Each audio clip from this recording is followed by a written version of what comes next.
19ാം നൂറ്റാണ്ടിൻ്റെ അന്ത്യത്തിൽ ഇന്ത്യയിൽ രൂപം കൊണ്ട ഒരു മതവിഭാഗമാണ് അഹമ്മദിയ പ്രസ്ഥാനം.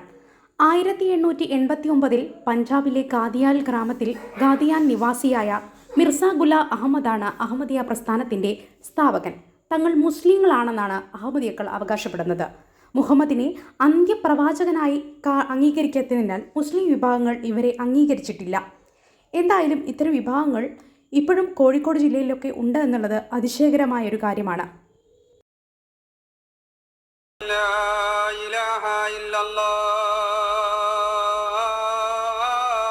മുഹമ്മദ് നബി സല്ലല്ലാഹു അലൈഹി വസല്ലം 1400 വർഷങ്ങൾക്ക് മുമ്പ് ശ്രീകൃഷ്ണനെ കുറിച്ച് പറയുകയുണ്ടായി.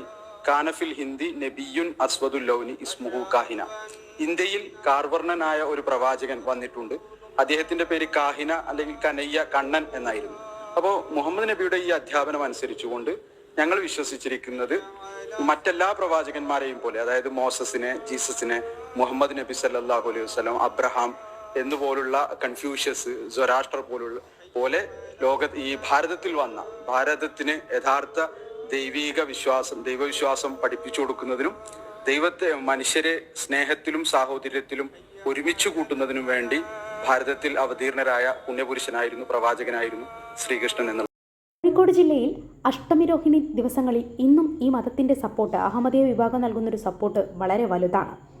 കോഴിക്കോട് മാത്രമല്ല, ഇന്ത്യയിൽ അങ്ങോളം ഇങ്ങോളമുള്ള മിക്ക സ്ഥലങ്ങളിലും ഇവരുടെ സപ്പോർട്ട് വളരെ വലുതാണ്.